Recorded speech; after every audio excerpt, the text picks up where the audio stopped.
ಮತ್ತು ಎಲ್ಲ scout masters, guide captains, rovers, rangers, rover leaders, rover scout leaders ಮತ್ತು ಸ್ನೇಹಿತರೆ, ಮಾಧ್ಯಮದ ಸ್ನೇಹಿತರೆ, ಬಹಳ ದಿವಸಗಳ ನಂತರ ಕರ್ನಾಟಕ ಕಂಡಂತ ಒಬ್ಬ ಅಪರೂಪದ ಧೀಮಂತ ನಾಯಕ, ರಾಷ್ಟ್ರದ ನಾಯಕನಾಗಿ ಇರಬೇಕಾಗಿರುವ ಎಲ್ಲ ಗುಣಗಳನ್ನ, ಲಕ್ಷಣಗಳನ್ನ, ಸಂಸ್ಕೃತಿಯ ಮೌಲ್ಯಗಳನ್ನ ಕರಗತ ಮಾಡ್ಕೊಂಡಿದ್ದಂಥ ಒಬ್ಬ ರೋಲ್ ಮಾಡೆಲ್ ನಾಯಕರಾಗಿದ್ದಂಥ MP ಪ್ರಕಾಶ್ ಅವರ ಊರಿಗೆ ಬರುವಂಥ ಸೌಭಾಗ್ಯ ನನ್ನ ಪಾಲಿಗೆ ಸಿಕ್ಕಿದೆ. ನಾನೇನು ಸಂತೋಷದಿಂದ ಬಂದಿದ್ದೇನೆ ಅಂತೇಳಿ ಯಾರು ಭಾವಿಸಬೇಡಿ. ಕಾರಣ ನಾವು ಸಹೋದ್ಯೋಗಿಗಳಾಗಿದ್ದರು. ನಾವು ಒಂದೇ ದಿನ ವಿಧಾನಸಭೆಗೆ ಮಂತ್ರಿಗಳಾಗಿ ಪ್ರವೇಶ ಮಾಡಿದ್ರು ನನಗೆ ವಯಸ್ಸಲ್ಲಿ ಅವರು ಹಿರಿಯರು. ಅವರ ತಂದೆಯವರು MM ಪಾಟೀಲ್ ಅವತ್ತು ಮುಂಬೈ ಪ್ರಾಂತದ ವಿಧಾನಸಭೆಯ ಸದಸ್ಯರಾಗಿದ್ದರು.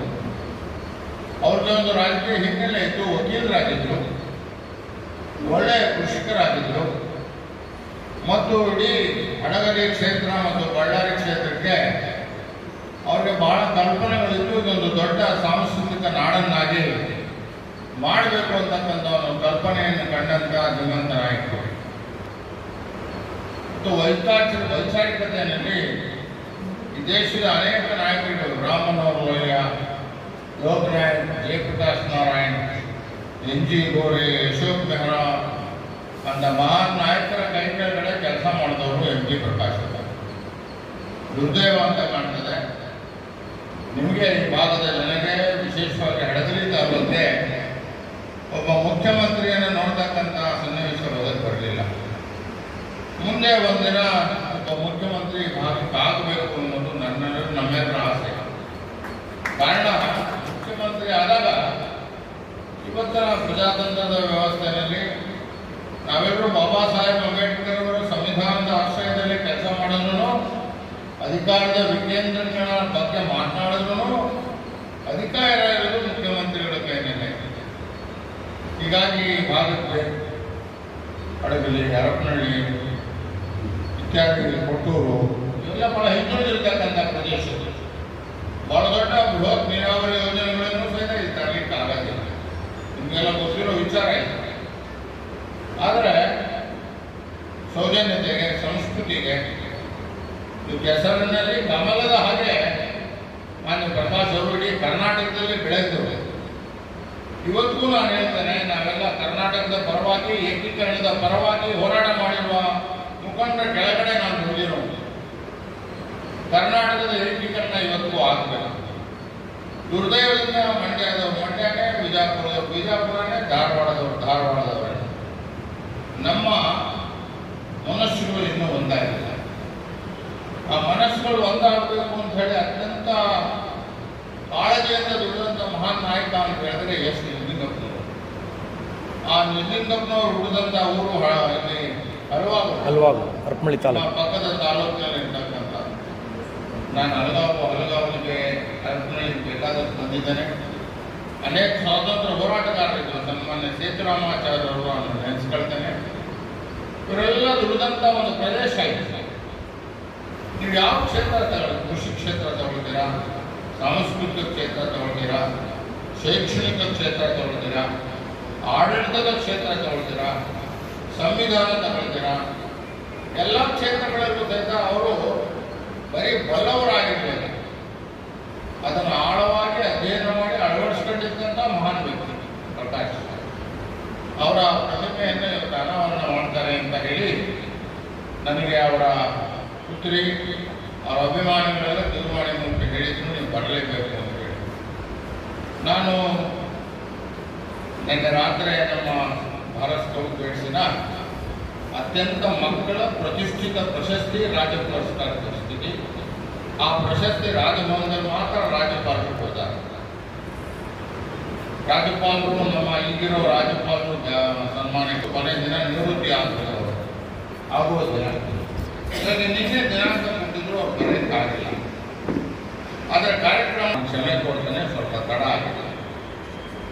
ಇವತ್ತು ಕರೆದಿರ್ತಕ್ಕಂಥ ಸಭೆಯಲ್ಲಿ ನೀವೆಲ್ಲ ಬೆಳಗ್ಗೆ ಯಾರಿಗೂ ಸ್ಕೌಟ್ ಗೈಡ್ಸಿನ ಮೌಲ್ಯಗಳ ಬಗ್ಗೆ ಅಥವಾ ಅದರ ಪದ್ಧತಿ ಬಗ್ಗೆ ಅಥವಾ ಪರೀಕ್ಷಾ ವಿಧಾನಗಳ ಬಗ್ಗೆ ನಾನು ಹೇಳ್ತಕ್ಕಂಥ ಅವಶ್ಯಕತೆ ಇದೆ.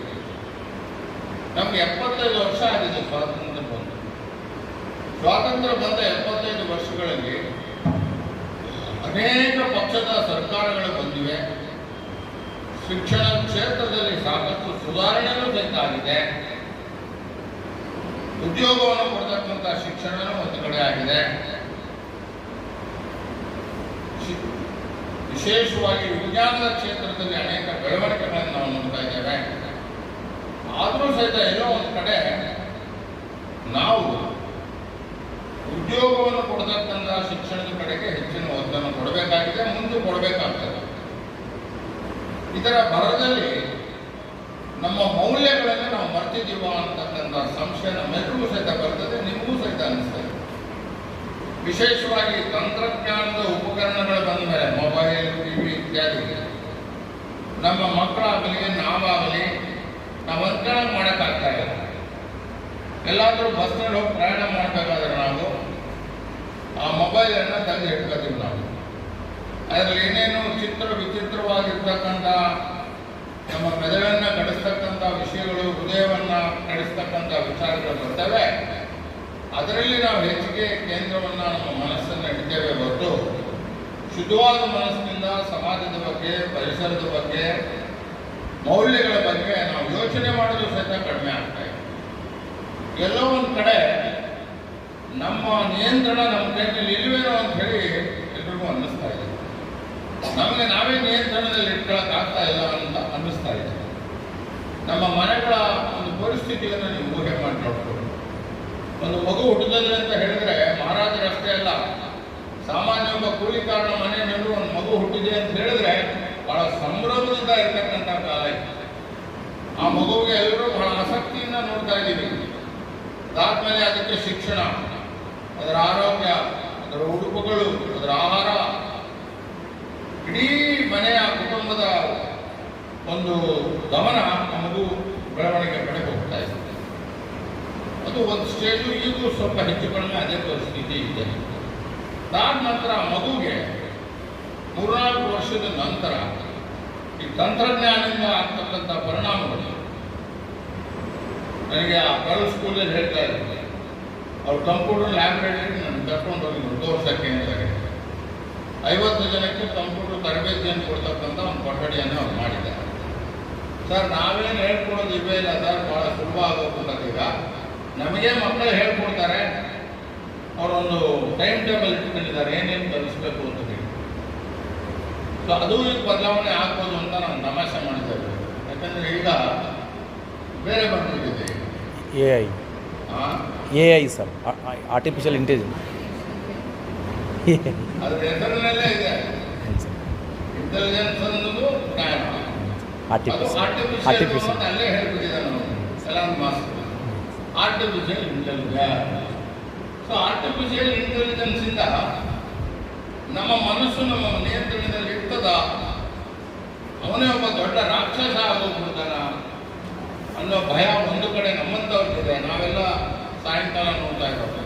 ನನಗೆ ಈಗ 77 ವರ್ಷ, ಭಾಳ ಜಾಸ್ತಿ ಅಂದರೆ ನಾವು 4-5 ವರ್ಷ 10 ವರ್ಷ ಆಗ್ತದೆ. ನಮ್ಗೆ ಯೋಚನೆ ಆಗ್ತಾ ಇದೆ, ಮಕ್ಕಳು ಏನು ಮಾಡ್ತಾರೆ ಮುಂದೆ ಅಂತ. ಆ ಮೊಬೈಲ್ ಕೊಡದೆ ಹೋದರೆ ಓಳು ಇಟ್ಬಿಡ್ತಾನೆ ಒಂದು ತಾಯಿ. ನಿಮ್ಮ ಇದನ್ನೇನೋ ಆಫ್ ಮಾಡಿಬಿಟ್ರೆ ಟಿವಿನ ಮನೆ ಅಳು ಆಗೋಗ್ತದೆ. ಕುರುಕ್ಷೇತ್ರ ಮಾಡ್ಬಿಡ್ತಾನೆ ಮಗಳಾಗಲಿ ಮಗುವಾಗಲಿ. ನಾವ್ಯಾರೂ ಇದಕ್ಕೆ ಹೊರತಾಗಿಲ್ಲ. ಈ ಸಮಸ್ಯೆಗೆ ಏನು ಪರಿಹಾರ? ಇದು ಒಂದು ಕಡೆ ಇರ್ತಾರೆ. ಇನ್ನೊಂದು ಕಡೆ ನಮ್ಮ ಪೇರೆಂಟ್ಸ್ಗೆ ಏನಾಗ್ತಾ ಇದೆ ಅಂತ ಹೇಳಿದ್ರೆ, 100ಕ್ಕೆ 100 ನನ್ನ ಮಕ್ಕಳು ತಗೋಬೇಕು, 100ಕ್ಕೆ 100 ನನಗೂ ಅರ್ಥ ಆಗೋದಿಲ್ಲ, ಎಲ್ಲೂ ಅರ್ಥ ಆಗಿಲ್ಲ ನನಗೆ.